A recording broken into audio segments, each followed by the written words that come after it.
Bom dia, irmãos. Graça, paz e misericórdia da parte do nosso Deus, amém? Eu vou dar mais uma chance. Bom dia, irmãos. Bom dia. Isso, geralmente é na segunda vez que a gente treina a primeira para dar o segundo bom dia. É muito bom poder estar aqui com a Igreja Batista do Bacaxeri. Eu tenho irmãos, tenho muitos amigos aqui. Acho que se eu fosse citar, de gastar metade da mensagem aqui, gente querida, gente que a gente já passou tempo juntos, já fizemos tantas coisas juntas, e o pastor Silvado, meu professor da faculdade, junto com o Marcos, o pastor Márcio, me chamaram para compartilhar uma palavra lá no Lidera, e foi mais uma experiência muito gostosa de ver o que Deus está fazendo nessa igreja, com a certeza e a convicção de que aquilo que Deus faz na Igreja Batista do Bacaxeri exala, transborda para outras igrejas batistas e não batistas da cidade de Curitiba. Sou prova disso. A nossa igreja tem mais ou menos 10% do tamanho do Bacaxeri, estamos por volta de 200, 220 membros, e temos sentido o privilégio de ver o que Deus está fazendo nessa igreja, e eu tenho dito com toda tranquilidade que aquilo que é bom a gente pode copiar. E como não tem copyright, eu falo mesmo com o pastor Marcos, com o pastor Tunala, e a gente copia e nos sentimos, então, discípulos dessa igreja em tantas áreas. Então, eu sei que nesse final de semana, quando estive ali compartilhando a palavra de Deus com os líderes dessa igreja, eu sei que eu vou ser abençoado daqui a pouco, porque isso vai voltar. Ano que vem eu quero fazer o Lidera Bom Retiro. Não sei nem se eu vou mudar o nome, se deixar a gente não muda nem o nome, porque é uma ideia fantástica. Eu sei que vocês têm orado por aqueles líderes, para que Deus fale ao coração deles, a direção de Deus, não a direção dos líderes, mas a direção de Deus para a liderança, e que isso possa contaminar o teu coração, porque na igreja de Cristo quem faz não são os líderes são usados por Deus, quem faz é a igreja. Então foi realmente um privilégio ter passado aquele tempo lá, e hoje me pediram para compartilhar um pouquinho do que a gente viu lá, aqui com a igreja, e à noite você vai voltar e ver a chegada desse povo, tudo que Deus fez naquele lugar. Não sei se alguns irmãos estão sabendo, mas eu gostaria que os irmãos também estivessem lembrando de orar pela vida do Miguel. Tá? Miguel é um menino de 10 anos da nossa igreja, filho do pastor Alcírio e da Simone, que são missionários da Jucum. Eu sei que tem uma lista de oração que corre aí no Bacaxeri, e muita gente já está orando sem saber quem é o Miguel. O Miguel é um menino lá da minha célula, da nossa igreja. Ele teve aqui na BR, ele foi atropelado por um caminhão na quarta-feira, e teve um traumatismo craniano, ficou entre a vida e a morte na quarta e quinta-feira, 5% de chance de vida, e Deus o tirou ali da morte. Ontem eu passei 1 hora na UTI com ele, conversando com ele, que já quer sair do hospital, quer ver o jogo do Inter. Então você que tem orado pelo Miguel, continue orando. Lembrei muito do Joelzinho, viu? Do que Deus fez ali, tirando ele da UTI, com pouquíssima chance de vida. Então, graças a Deus, você que está orando, continue orando. Eu só vim aqui também para lembrar de você que tem orado. Peço que você abra a sua Bíblia no livro de Mateus, e eu quero caminhar um pouquinho com você. O que trago no coração é uma palavra de desafio para a igreja, dentro daquilo que Deus já tem falado à liderança, Deus tem falado às células. Gosto de entrar no site do Bacaxeri, de ouvir as mensagens. Segunda-feira é o meu Shabá, segunda-feira é o dia em que eu ouço mensagens também, porque eu prego muito no domingo, então na segunda-feira eu escuto muitas mensagens daqui, de outras igrejas. Eu sei que Deus tem falado no sentido de discipular, no sentido de fazer diferença, de ganhar pessoas para Jesus. É isso que tem sido o cheiro, o ambiente desse lugar, é de fazer discípulos, de ganhar pessoas para Cristo. E o que nós conversamos na sexta-feira lá com a liderança, e de olhando para Cristo, sem olhar para modelos de igreja, nós olhamos para a figura de Jesus. E o que nós percebemos na caminhada de Jesus, é que Jesus ele tinha um olhar muito focado em pessoas. Jesus ele não se iludia com multidões. Jesus ele sabia que dentro da multidão existiam pessoas seguindo a Cristo, e dentro da multidão tinha pessoas seguindo a multidão. Então, várias vezes Jesus ele parava aquela multidão e confrontava-os quanto ao peso do evangelho, ao privilégio, mas os sacrifícios que seguir a ele estava contido, E ele não se iludia então com o número, porque ele olhava olho por olho, pessoa por pessoa, e vira e mexe, Jesus ele olha por cima dos seus ombros, e eu imagino que ele tem uma sensação mais ou menos de que tem muita gente. Eu não sei se você consegue pensar assim também, mas de vez em quando Jesus olha por cima dos seus ombros e vê aquela multidão e pensa, tem muita gente. Tem muita gente que não está entendendo. E ele vinha com palavras duras, e geralmente sobravam os 11, os 12, que continuavam insistentemente a segui-lo. A ponto daqueles 12 parar e dizer assim, que dura palavra. Quem poderá aguentar essa dura palavra? Mas é isso mesmo, seguir a Cristo tem que se compreender. E Jesus então estava preocupado com qualidade e não com quantidade. Por várias vezes Jesus abandona a multidão e se dirige à casa do Zaqueu. Ele abandona a multidão e conversa no entardecer com Nicodemos. Ele abandona a multidão e conversa com a mulher de Samaria, colocando talvez até a sua fama em jogo. Ele abandona a multidão e tem um tempo com a mulher adúltera.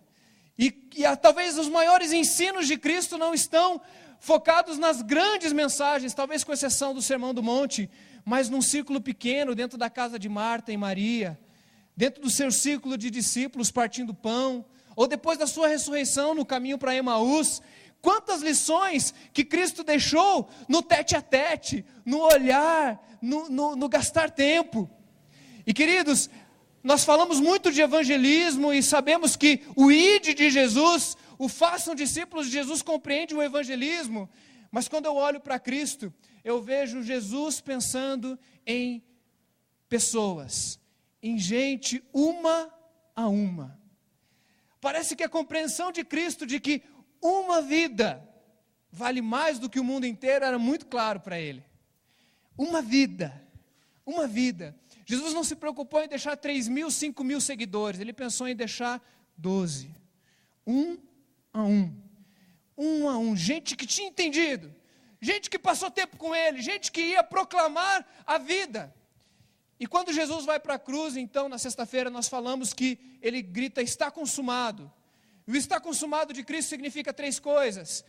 Ele morreu pelos nossos pecados, ele anunciou o reino de Deus e ele fez discípulos. Jesus foi bem sucedido nas 3 missões, amém, gente? E se você é salvo, é porque ele foi bem sucedido. E se você é salvo, é porque ele proclamou o reino de Deus. E se você é salvo, é porque ele fez 12 discípulos. 70 ali em Jerusalém, depois crescendo o número até que chegou no Brasil e você hoje é um discípulo de Cristo. Está consumado, Jesus fez bem a tarefa dele. E ontem, que é a palavra mais específica que eu quero compartilhar com os irmãos hoje, eu dei um zoom nessa caminhada de Cristo com uma pessoa. E eu fiz um estudo de caso. E eu decidi então pegar um caso sério. Pedro. Pedro foi um caso sério. Pedro, quando Jesus escolhe Pedro, quando Jesus chama Pedro, eu imagino que pela sua presciência e sabedoria, Jesus já imaginava o que vinha pela frente. Mas Pedro estava ali e ele foi convidado por Jesus a ser seguidor. E eu gostaria que você pensasse quantas pessoas que Deus está te desafiando a você investir tempo. Você como discípulo de Cristo, discípulo multiplicador, quem são as pessoas, já no início da mensagem, você trazer à tua memória, quem são as pessoas que Deus quer que você invista tempo? Uma vida vale mais do que o mundo inteiro. Quem é essa pessoa? Quem são esse grupo, talvez pequeno, de pessoas que você vai investir a tua vida para você levá-la aos pés da cruz, para você levá-la no caminho de Jesus? Então nós vamos estudar o caso, né? Os mais do meio empresarial falam do case, né? Um case complicado, o case de Pedro.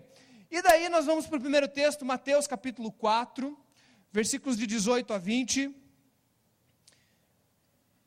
Você foi um caso sério para alguém? Você deu trabalho para alguém? Para você estar aqui hoje, adorando a Deus, cultuando a Deus, sendo líder de célula, você cantando louvor, você lembra de alguém que investiu tempo em você? Então Deus quer multiplicar isso no teu coração. Mateus 4, 18 a 20, o primeiro momento de Jesus com Pedro é o seguinte: Jesus, andando junto ao mar da Galileia, viu dois irmãos, Simão, chamado Pedro, e André, os quais lançavam as redes ao mar, porque eram pescadores. E disse-lhes: vinde após mim, e eu vos farei pescadores de homens. E então eles, deixando logo as redes, seguiram. Queridos, aqui está o breve relato do chamado de Pedro por Jesus. E é um relato breve mesmo, ele não tem muitos detalhes. E é justamente essa falta de detalhes, e essa brevidade, e essa espontaneidade que para mim é a primeira lição que eu gostaria de tratar aqui com os irmãos. Jesus, quando chama Pedro, ele aparentemente, pelo que o texto nos relata, é uma situação bastante comum, bastante rápida, e na minha versão traz: logo ele abandonou as redes. Numa outra versão diz: imediatamente Pedro e seu irmão André abandonam as redes. E eu não sei se você já começou a caminhar com alguém, a propor um caminho com Cristo, a levá-lo aos pés da cruz, a levá-lo à igreja, a levá-lo à sua célula, e essa pessoa é mais ou menos como Pedro. Pedro, gente, era sanguíneo. Pedro, ele tinha um ímpeto. Você vai perceber que isso que aparece rapidamente aqui, que ele foi impulsivo a seguir Jesus, porque o texto diz que ele estava trabalhando, quer dizer, ele não estava ocioso, Pedro estava trabalhando, Pedro estava pescando, ele estava ocupado, mas ele estava disponível. Ele sempre mostrou desde o começo um coração disponível, um coração aberto a uma mensagem. E daí Jesus, ele chega, ele faz o convite: venha ser pescador de homem. E Pedro é sanguíneo, ele pula na frente, ele se joga, ele fala: eu vou seguir a Jesus. Logo, imediatamente. Você conhece gente assim, que diz o seguinte: olha, eu quero te convidar para a minha festa de aniversário. E ele fala: pode contar comigo, eu vou lá. Daí quando essa pessoa chega em casa, ele viu que ele marcou 3 festas de aniversário no mesmo momento. E daí ele tem uma crise, porque ele fala: e agora? Eu vou ter que escolher alguma coisa, porque eu aceitei 3 convites. Talvez você conheça algum pastor que é assim. Eu sou mais ou menos assim, gente.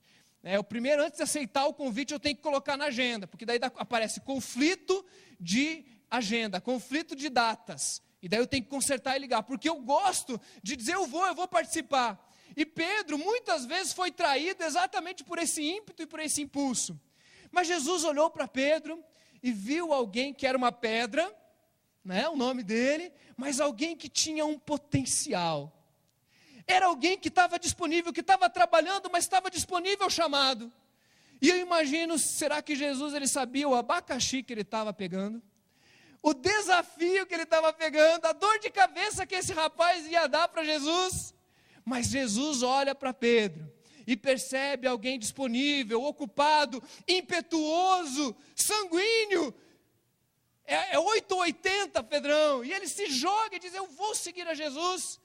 E Jesus olha para ele, e eu imagino que Jesus, ele olha para Pedro e fala: esse rapaz, essa pedra bruta, bem lapidada, bem trabalhada, bem investida, esse homem pode se tornar bispo em Roma da igreja cristã. Esse homem, bem cuidado, bem investido, ele pode vir a se tornar alguém que vai ser líder da igreja primitiva. E a gente está em época de sucessão papal, não pastoral, papal. E na verdade, esses homens que são escolhidos lá nos conclaves não são sucessores de Pedro, não existe essa lógica. Mas que de fato Pedro foi alguém importante em Roma, assim como Tiago em Jerusalém, de fato foi. Mas olha, eu queria que você começasse a dizer: Deus, me dá os olhos de Cristo. Me dá os olhos de Cristo para eu conseguir olhar para pessoas e enxergar nelas coisas que nem elas conseguem enxergar em si mesmas. Será que a pessoa que começou a discipular você, que começou a gastar tempo em você, quando olhou para você, ela já não pensou que você poderia ser um grande ganhador de almas, uma grande pessoa que faria diferença? Eu imagino que se Jesus chegasse para Pedro e falasse: Pedro, larga essas redes que você vai pregar lá em Atos 2, e vai ter conversões de milhares de pessoas. Eu acho que Pedro ia rir. Pedro ia dizer assim: onde é que é o manicômio de Jerusalém?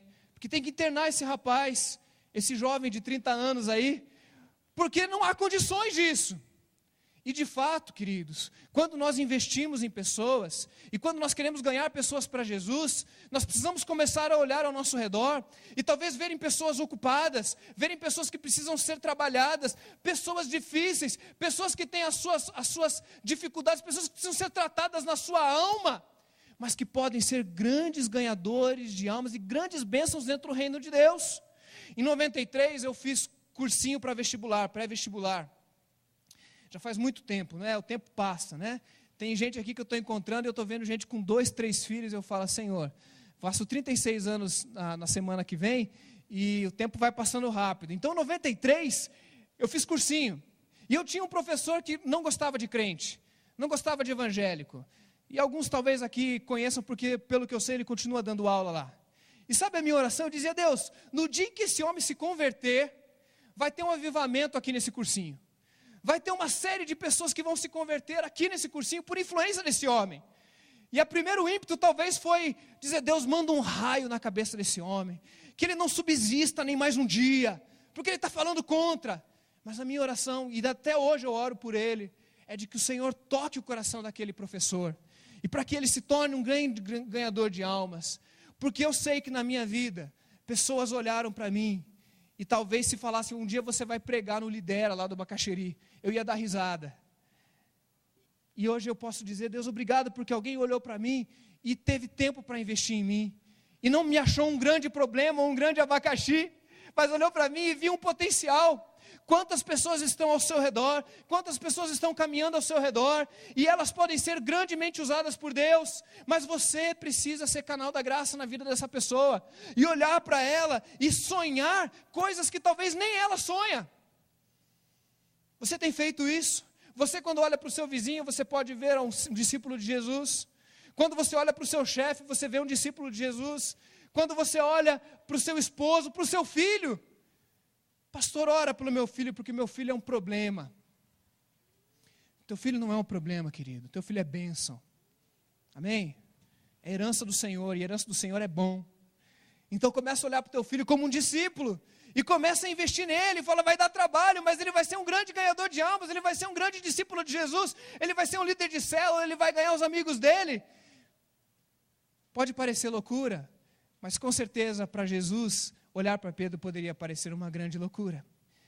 Mas Jesus não se importa com grande número, ele está olhando um por um, e ele começa a ir com Pedro, essa caminhada com Pedro.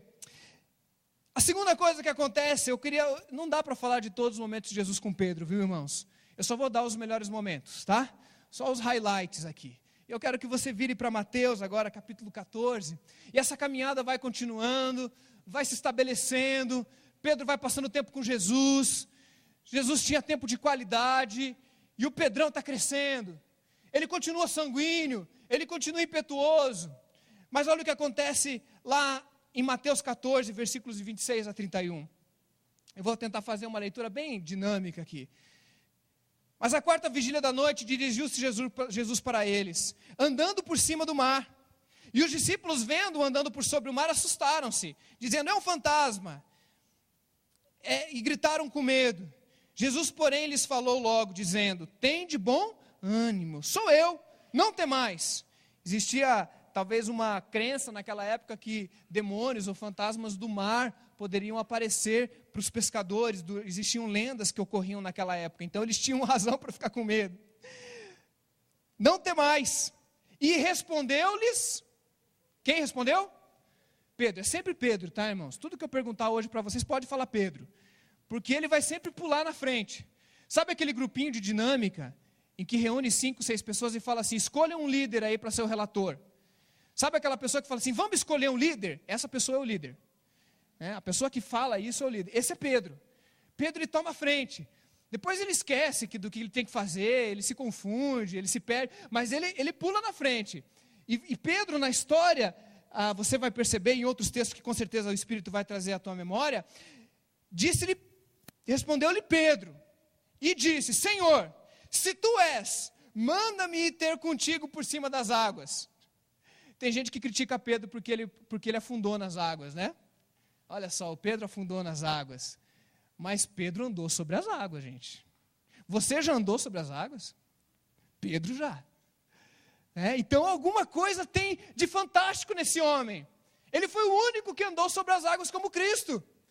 Tinha algo fantástico na vida desse homem que Jesus tinha encontrado lá atrás e que agora estava se mostrando. E olha o que Jesus fala: vem, Pedro, vem. E Pedro, descendo do barco, andou sobre as águas para ir ter com Jesus. Mas sentindo o vento forte, as ondas, teve medo. Talvez alguém gritou: vai afundar, Teve medo. Começou a ir para o fundo e clamou dizendo: Senhor, salva-me.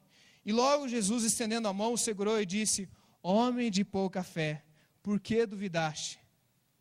Jesus, ele gostava de ensinar assim.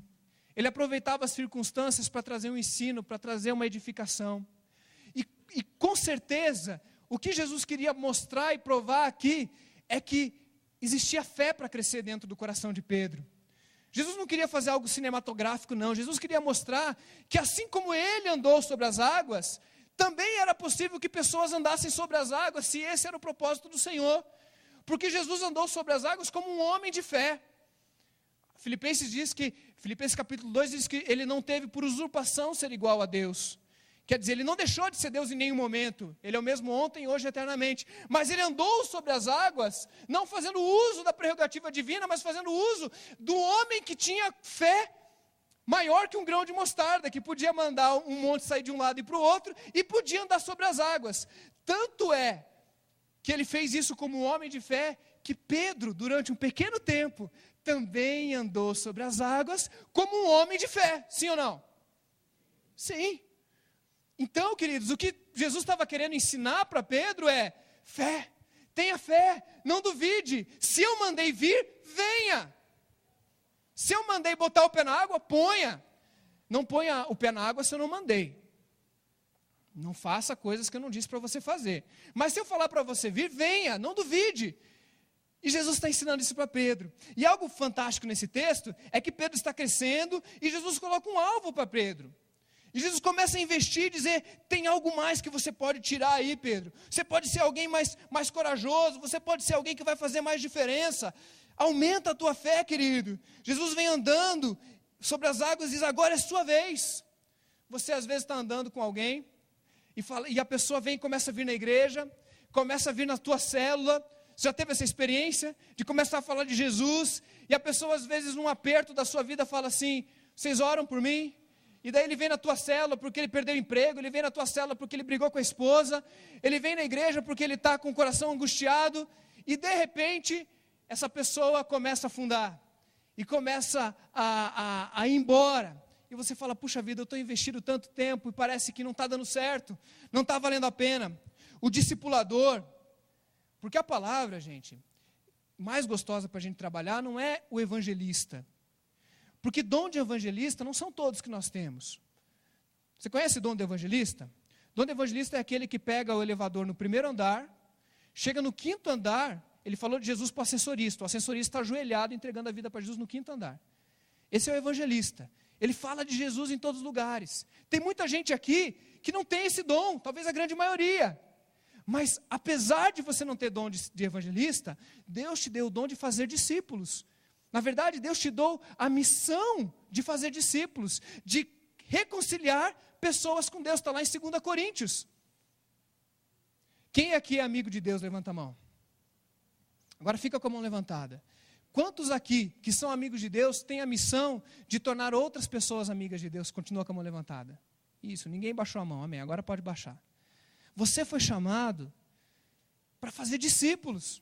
Mesmo que você não seja um evangelista, mesmo que nunca te deem um microfone na mão, mesmo que você não tenha tantas habilidades, mas você foi chamado para investir em vidas.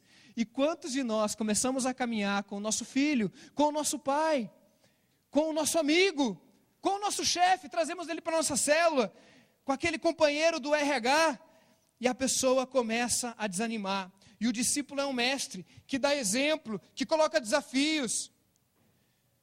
Você sabia que a única forma de você impactar uma vida, de você ensinar algo, é pelo exemplo? Os pedagogos dizem que a melhor forma de você ensinar é pelo exemplo. E eu escutei um pedagogo que não é cristão, dizendo que a única maneira de você ensinar é pelo exemplo. Isso para mim mexeu com as minhas estruturas. Porque se a gente fala uma coisa muito bonita, mas a gente não vive aquilo, isso tem uma palavra chamada hipocrisia. E não funciona. Por isso, você que está investindo em vidas, seja alguém que dá exemplo. Jesus andou sobre as águas e falou, agora você vai fazer também. Vem andar também. Você quer ensinar o teu filho a orar? O que você tem que fazer? Orar. Você quer ensinar o teu filho a vir à igreja? O que você tem que fazer? Você quer ensinar o seu marido, a sua esposa a ser honesto? Seja. Você quer influenciar? Não é o que você faz, não é o que você diz, mas é quem você é. Sabe o que marcava a vida de Pedro e dos discípulos? Não era o que Jesus dizia, porque Jesus falava muito simples, gente. As palavras de Cristo impressionavam, claro que impressionavam. Vejo que és mestre. Mas sabe o que mais impressionava? Porque Jesus falava simples, por parábolas, ele tinha um linguajar simples. Não era simplório, mas era simples. Era a vida, era quem Jesus era. Era a maneira como Jesus falava com a prostituta, era a maneira como Jesus falava com os fariseus, era a maneira como Jesus falava com os seus irmãos. Então, você que está fazendo discípulo, você que está ganhando gente, você que está investindo em gente, eu espero que o Espírito de Deus te convença a isso. Primeiro de tudo, comece a olhar para pessoas que talvez as outros desprezam, e Deus quer te usar para ganhar essa pessoa, para ser maior do que você dentro da igreja, dentro do reino, quem sabe. Segunda coisa, seja e coloque alvos que a pessoa vê na tua vida, de excelência, de vida de oração, de compromisso com a igreja, de compromisso com o reino. Jesus era assim, e assim que ele investiu na vida de Pedro. Terceira coisa, Mateus 16, vira mais um pouquinho aí. Mateus, ainda. Mateus 16, 22 e 23. Momento de repreensão. Jesus, como um bom mestre, como um bom professor, tem momentos em que ele tinha que dar uma travada no Pedro. E olha só, Mateus 16, 22 e 23. E Pedro, tomando-o de parte, começou a repreendê-lo, dizendo: Senhor, tem compaixão de ti, de modo nenhum te acontecerá isso. E ele, porém, voltando-se, disse a Pedro: para trás de mim, Satanás, que me serves de escândalo, porque não compreendes as coisas que são de Deus, mas só as que são dos homens. Pedro cresceu, Pedro era alguém especial, Jesus estava certo. Nessa ocasião, o que está acontecendo aqui é que as pessoas começam a perguntar para Jesus quem ele era. Se ele era Elias, se ele era um dos profetas. E Jesus então transfere essa pergunta para os discípulos: e vocês? Quem dizem que eu sou? E daí, um dos discípulos, que eu não vou falar quem, responde para Jesus quem ele era. Quem era esse discípulo? Pedro. Pedro pula na frente e ele faz uma das declarações mais lindas do Novo Testamento sobre a figura de Cristo. E do Velho Testamento também. Ele pula na frente e ele diz assim: tu és o Cristo, o Filho do Deus vivo. Que declaração poderosa de Pedro. Nota 10, Pedro. Você é meu aluno, você dá uma estrelinha na testa do Pedro. Vai para casa com um carimbo de excelente. Que declaração fantástica. E Jesus faz um elogio maravilhoso. Ele fala: olha, o que você disse não foi por sabedoria humana, não foi o teu humano que falou, mas foi Deus quem te revelou que eu de fato sou isso tudo aí que você falou. Eu sou o Cristo, Filho do Deus vivo. Agora você sabe aquele artilheiro que faz aquele golaço de bicicleta na final do campeonato, faltando 3 minutos para acabar o jogo, e 1 minuto depois ele mete um gol contra? Já viu isso acontecer? Esse é Pedro. Pedro marcou um golaço, e ele devia ter pedido substituição àquela hora. Falar: olha, machuquei aqui, dá para substituir? Porque logo em seguida, nesse texto, vem exatamente o que a gente leu. Jesus começa a falar do seu sacrifício na cruz. Jesus fala que ele precisa ir para a cruz, que ele vai ter que sofrer. E daí Pedro, sabe o que Pedro faz, pastor Avelino? Ele chama Jesus, e o texto fala que ele repreende o mestre. Ele chama Jesus de canto e repreende. Você imagina, gente, Pedro, ele repreendeu o mestre, fala assim: de modo nenhum, Jesus, você não vai fazer isso não. Tem compaixão de ti mesmo. Olha só Pedro, gente, está com a cabeça esse homem. E daí, Jesus tem que ser duro com Pedro. E Jesus chama Pedro do quê? Do que Jesus chama Pedro, queridos? Satanás. E ele fala assim, Pedro, está indo demais, Pedro, para trás. Volta para trás de mim. É aqui, olha, você vai ter que me seguir. E ele repreende Pedro, e ele é duro com Pedro. Muito duro com Pedro. Jesus não aliviava, viu, gente? Jesus não aliviou para a mulher adúltera. Quando ela é pega em adultério, Jesus ele fala que a mulher adúltera não tem culpa? Não, Jesus fala assim, você merece pedra. Pela lei de Moisés, você merece pedra. Com quem você adulterou também, não sei porque que ele não está aqui, né?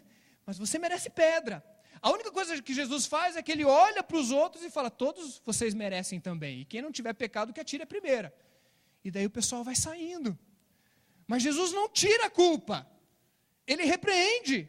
E ele depois ele fala, vai e não peques mais. Pecou, está errado. Jesus, com seu amado discípulo Pedro, aquele Pedro que precisa ser lapidado, aquela pedra bruta, Jesus ele fala assim, Pedrão, está errado. Você já teve que disciplinar ou exortar um discípulo teu? Você já teve que ser duro com alguém? Você já teve que dizer na cara dessa pessoa que ele está errado? Você percebe que Pedro não larga Jesus? Pedro não abandona Jesus? Ele ouve do mestre Satanás e ele não vai embora com beicinho. Ele não fica chateadinho e vai embora. Sabe por quê, gente? Porque Jesus não mostrava tolerância. Jesus mostrava a graça. E a igreja precisa aprender a tratar as pessoas com graça e não com tolerância. Qual que é a diferença? Quando Jesus repreende Pedro, existia entre os dois um relacionamento de amor e de serviço muito profundo. Quando Jesus vai ser duro com Pedro, Pedro sabia que Jesus o amava, sabia ou não sabia? Isso não estava estabelecido no coração de Pedro? Esse homem que está me chamando de Satanás, ele me ama, sim ou não? Está claro para Pedro. E ele amou. João 13 vai dizer que amou-os até o fim. Amou, mas na hora de repreender, ele repreendeu. A igreja tem uma mensagem dura para o mundo, de inferno, de pecado, de transgressão, mas nós não podemos nos esquecer, e isso eu vi dentro do boletim de vocês aí, que nós devemos amar as pessoas em todo o tempo, para que nós tenhamos autoridade para chegar para elas e dizerem, você está caminhando errado, é caminho de morte. Queridos, nós precisamos olhar para o mundo e dizer, isso está errado. Hoje o debate sobre o homossexualismo tem mexido com a gente. Parece que a gente não sabe o que dizer para os homossexuais. E a nossa mensagem ela é correta na sua teologia e na perspectiva bíblica. É pecado. Está em desacordo com a naturalidade do que Deus criou, sim. Agora, será que quando nós dizemos para o homossexual que ele está em pecado, nós estamos carregados de amor e de serviço? Assim como Jesus, quando falou para Pedro, Satanás tinha um ambiente de amor. Na minha época de adolescente, nós falávamos muito de pessoas que entravam mal cheirosas na igreja e a gente tinha que sentar do lado delas e não nos ausentar da presença delas, se chegassem com cheiro de bebida ou qualquer coisa assim. Os tempos mudaram, acho que a coisa ficou mais difícil. Os homossexuais, será que eles quando chegam nos nossos ambientes de igreja, eles falam, aqui eu vou ser amado. Eu não vou ser tratado com tolerância não, porque tolerância é o boteco, onde você vai lá, faz o que você quiser e o pessoal ainda te paga mais uma bebida. E tem gente que prefere ir para o boteco do que ir para a igreja, porque no boteco houve meus problemas. Minha mulher me largou, daí bebe a primeira, bebe a segunda, a pessoa que está do lado é o melhor amigo, já viu o bêbado falando isso? Você é o meu melhor amigo. Você é... Mas ali é tolerância, ali não muda a vida, ali só piora. Igreja, queridos, não é lugar de tolerância, é lugar de graça. Venha do jeito que você está, amém? Pedrão, vem do jeito que você está, Pedrão. Larga tudo, vem. Eu me converti com um hino chamado Tal Qual Estou, Eis-me Aqui, Senhor. 1987. Mas daí Jesus me ofereceu um caminho de graça e de tratamento. Talvez você está caminhando com alguém que você vai precisar falar algo muito difícil para ela. Larga isso, larga esse relacionamento extraconjugal, larga esse relacionamento que vai te levar para o inferno, larga essa porcaria, larga isso. Mas antes de fazer isso, enche essa pessoa de sinais de amor e de serviço, e de cuidado, e de carinho, e de aceitação. Nunca seja tolerante, mas sempre seja gracioso. Amém, gente? Será que uma igreja assim não vai começar a ganhar pessoas que talvez as pessoas dissessem, nunca imaginei que ia ganhar aquela pessoa? E o caminho que Jesus usou foi o caminho da graça, o caminho do amor, o caminho do serviço, o caminho da paciência. Exortação é dura. O discípulo pode até ficar bicudo com você. E deixa ele ficar. Vai ficar 1 semana, 2 semanas, não vai vir na célula. Mas depois ele vai lembrar o quanto você o ama. E ele vai te ligar na hora do aperto de novo. Quarta e última coisa. Aqui não tem plaquinha, né? Que nem lá no retiro. João 21. Vira um pouquinho a sua Bíblia para João, capítulo 21. Versículo 17.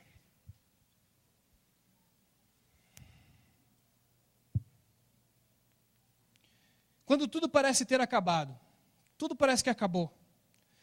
Disse-lhe a terceira vez, Simão, filho de Jonas, Bar-Jonas, amas-me? Simão entristeceu-lhe por lhe ter dito a terceira vez, amas-me? E disse-lhe, Senhor, tu sabes tudo, tu sabes que eu te amo. E Jesus lhe disse, apacenta os meus cordeirinhos, apacenta as minhas ovelhas. Gente, quando eu olho para esse texto dá vontade de chorar. Porque você está entendendo o relacionamento de Jesus e Pedro? E eu peguei só os melhores momentos. Tem muita coisa acontecendo por trás aqui. E Jesus, ele morre na cruz, aqui já é depois da ressurreição. Já é Jesus ressurreto, num corpo glorificado. E Jesus morre no melhor momento do relacionamento deles. Jesus já estava aclamado pelos milagres, ele entra em Jerusalém, Hosana ao filho de Davi, aquele que vem. Jesus já tinha uma intimidade com eles. Na última ceia, partiram o pão. Jesus já era alguém que eles estavam fascinados por Jesus.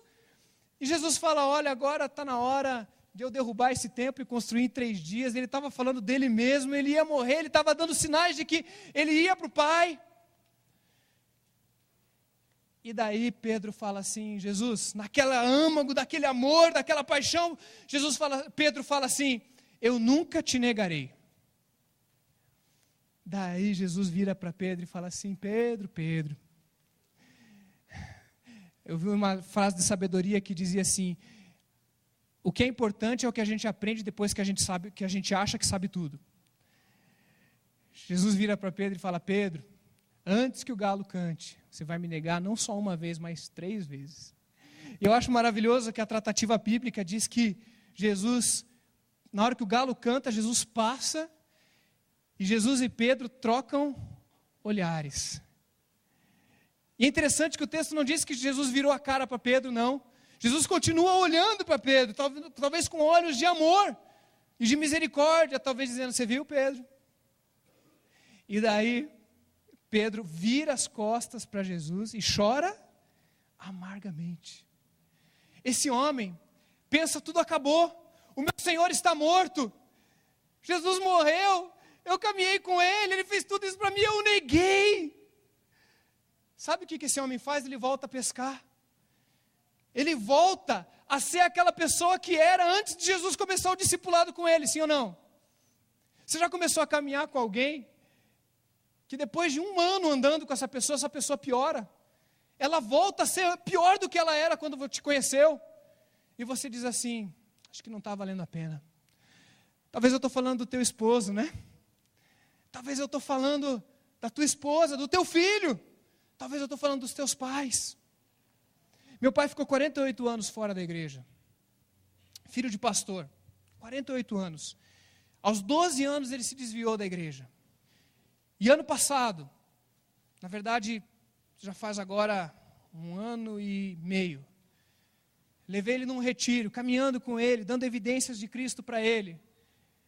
Meu neto querendo se batizar, Jesus cercando ele de todo jeito. 48 anos depois, levei ele num retiro. Falei, pai, estou te passando pegar aí para o retiro. está pago, está tudo certo. Meu sogro pagou metade, eu paguei metade, ele não queria ir. Levei ele no retiro, no sábado à noite. O pastor, que é pastor da igreja, da qual o pai dele era pastor há 55 anos atrás, estava pregando sobre a cruz de Cristo. E meu pai se entregou a Jesus, depois de 48 anos afastado de oração da minha mãe. E ano passado eu batizei o meu pai, e meu filho cantou no batismo do meu pai. Uma vida vale mais do que o mundo inteiro. Uma vida. Jesus olhou para Pedro e falou: Pedro, não acabou minha história com você ainda, Pedro. Eu não desisti de você, Pedro. E ele marca um café da manhã com Pedro. E esse texto está falando de um café da manhã. Jesus vem, pega os peixinhos, fala: vamos conversar, Pedro, tu me amas. E essa conversa acontece nisso. Sabe por quê, gente? Porque Jesus não desistiu de Pedro. Não tinha acabado a história. E depois desse texto, Pedro nunca mais foi o mesmo. Ele pega em Atos 2, ele pega em Atos, a primeira parte de Atos é sobre Pedro e João. Depois que vai falar de Paulo, mas metade de Atos dos Apóstolos é Pedro. Depois ele escreve 2 cartas maravilhosas, onde ele vai dizer que a igreja não é formada de prédios. Tem que ter prédio, claro que tem que ter prédio, mas de pedras vivas. Pedras vivas. Porque Pedro, para Jesus, foi uma pedra, mas uma pedra viva, que foi lapidada, que foi transformada e que se tornou quem ele se tornou. Sabia que nós não temos direito de desistir de ninguém? Ninguém. Você não tem direito de desistir de ninguém. Mas pastor, eu já investi, eu já insisti, e essa pessoa parece que não quer nada, já foi e voltou. Você não tem direito de desistir. E eu tenho alguns contextos de Paulo que diz que se você vai 1, 2, 3 vezes, você entrega essa pessoa a Satanás, né? Tem lá em Tito isso. Mas eu entendendo isso, eu percebo que você deve talvez entregar às pessoas as suas decisões, claro. E se for curitibano, gente, como eu sou de criação, tá? Eu sou maringaense, mas eu vim para cá com 3 anos, então eu não conheço Maringá, eu só fui buscar minha esposa lá há 11 anos. Mas eu não conheço, eu sou curitibano, curitiboca. Eu sou daqueles que quando vai fazer visita, Rodrigo, e eu falo assim, eu tive um ímpeto de visitar alguém. E daí eu falo assim, eu vou sem avisar. Eu paro na frente da porta da pessoa e falo assim, não vou conseguir tocar a campanha. Pego o celular e ligo para ela. Falo assim, posso te visitar? Que é o pastor Osmar. Ah, pode. Quando você quer vir? Eu quero ir agora. Pode vir. Então abre que eu estou aqui na frente. Porque curitibano tem aquela coisa, né, de fazer alguma coisinha, de arrumar a casa. Então, respeite o curitibano. É gente boníssima, né? Nós somos gente boa. Mas a gente tem que ter um jeitinho para chegar. E se o curitibano disse, eu não quero, pare de me perseguir, pare de ir atrás de mim, eu não quero esse Jesus, eu já me decepcionei com a igreja, com isso, com aquilo. Como nós temos pessoas arrebentadas e que não querem, precisam de reconciliação com Deus. Quem é esse Deus que levou minha mãe, que levou meu pai, que levou meu filho? Gente, as pessoas estão assim. E às vezes elas estão te rechaçando. Uma frase linda que eu aprendi, e eu queria que isso encerrasse a nossa mensagem, é que as pessoas podem ser defensivas com todas as nossas estratégias. Os nossos convites, os nossos e-mails, as nossas doutrinas, as nossas teologias, elas podem se defender de tudo isso. E dizer, sai do meu pé. Mas elas estão indefesas quanto às nossas orações. E quando tudo tiver acabado, e todas as chances que você acabou, não desista de orar pelo teu filho, pelo teu marido, pelo teu pai, pelo teu vizinho, pelo teu chefe. Porque quem sabe a história dele ainda não acabou.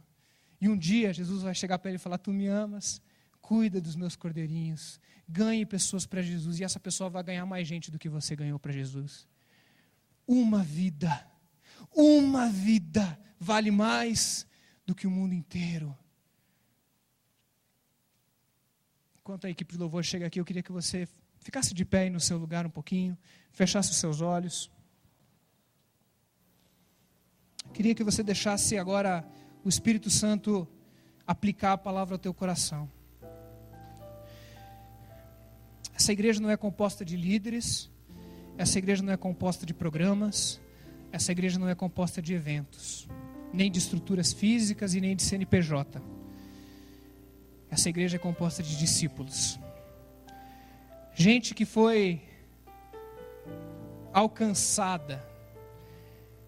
Pessoas investiram na gente, não foi isso?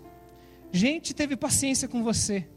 Talvez você foi um grande abacaxi para alguém. Você deu trabalho. Mas hoje você é amigo de Deus. Hoje você é discípulo de Cristo.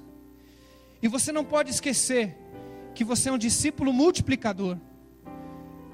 E Deus te colocou naquela situação, naquela família, naquela faculdade, naquela repartição pública, naquela rua, para você olhar para o lado e falar: quem são os Pedros aqui? Quem são os Joãos? Quem são os Simões Zelotes? Quem são os Mateus, os Lucas, as mulheres adúlteras, os homossexuais? Quem são os drogados? Quem são as pessoas que Jesus não desistiu? Porque Jesus não desistiu dessas pessoas, amados. E você não tem direito de desistir. Você não tem direito de desistir do teu esposo, da tua esposa. Assim como eu não desisti do meu pai, a minha mãe não desistiu do meu pai. Uma vida, 48 anos orando. E hoje meu pai está fazendo curso para diácono. E quem sabe ele vai me passar ainda. Porque ele está correndo mais do que eu, porque ele perdeu muito tempo. 48 anos. Quero dizer que o Espírito Santo está colocando alguém aí. Tenho certeza disso. Alguém na tua mente. O Espírito Santo está soprando no teu ouvido. Aquela pessoa que você vai voltar a investir. A igreja tem sementes, tem raízes, tem células, tem culto, tem estrutura. Mas nada disso tem sentido se você não entender que você é um discípulo multiplicador. Que vai ganhar uma vida. Porque ela vale mais do que o mundo inteiro. Uma vida.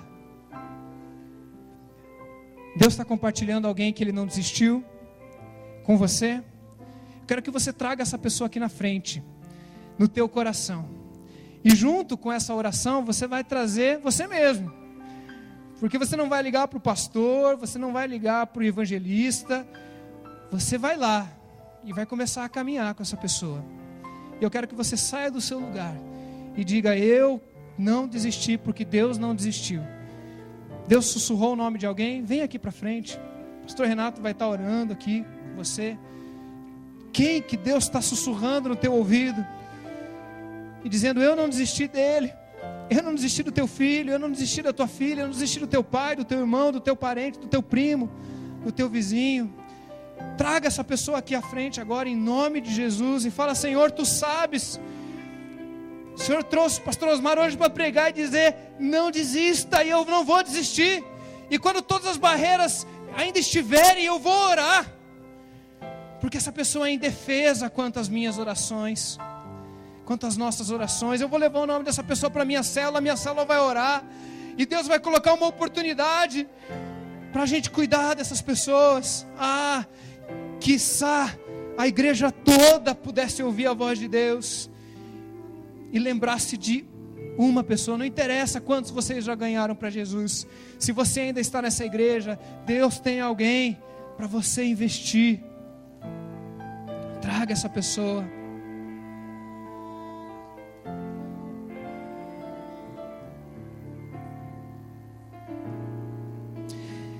Deus, muito obrigado porque o Senhor não desistiu de nós, Pai. Obrigado, Deus, porque talvez nós fôssemos tão difíceis ou mais do que Pedro, mas alguém não desistiu da gente, Pai. Alguém ouviu a Tua voz e não desistiu de nós. E hoje nós estamos aqui numa igreja, felizes, contentes, numa comunidade de amor, uma comunidade de fé, amigos de Deus. Mas Deus, nós queremos reproduzir isso, nós queremos multiplicar isso, Pai. Deus, eu quero orar primeiramente por essas pessoas que o Senhor sussurrou no ouvido dessa igreja e compartilhou no coração deles que o Senhor não desistiu delas ainda. E que nós vamos dar exemplo, dar evidências, testemunhar de um Jesus Cristo vivo e verdadeiro. O Cristo, Filho de Deus, Filho do Deus vivo.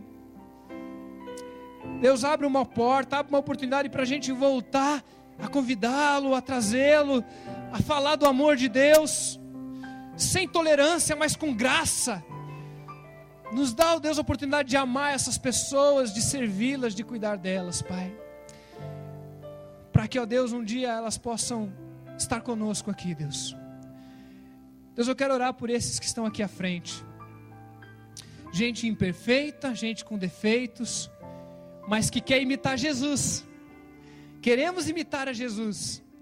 Por isso, Deus, capacita-os. Dá, ó Deus, porção dobrada do Teu Espírito Santo. Porque quando estamos em missão, não falta poder do Espírito Santo. E eles querem, ó Deus, ser missão, ó Deus, missionais na sua atitude. Deus, dá palavra para eles, dá ânimo, renova o ânimo, Deus. Talvez tem gente que está desanimada de orar pelo marido, desanimada de orar pelo filho, Deus, pelo seu pai, mas que tenha servido essa manhã para nos trazer de volta, porque o Senhor não desanimou, e nós não temos o direito de desanimar também. Obrigado, Deus, por essa manhã, obrigado pela Tua palavra, e obrigado, Deus, e já Te agradecemos dos frutos que virão a partir do que o Senhor está fazendo nessa igreja, para a Tua glória, para a Tua honra, em nome de Jesus, Pai. Amém e amém. Dá um abraço gostoso em quem está do teu lado aí.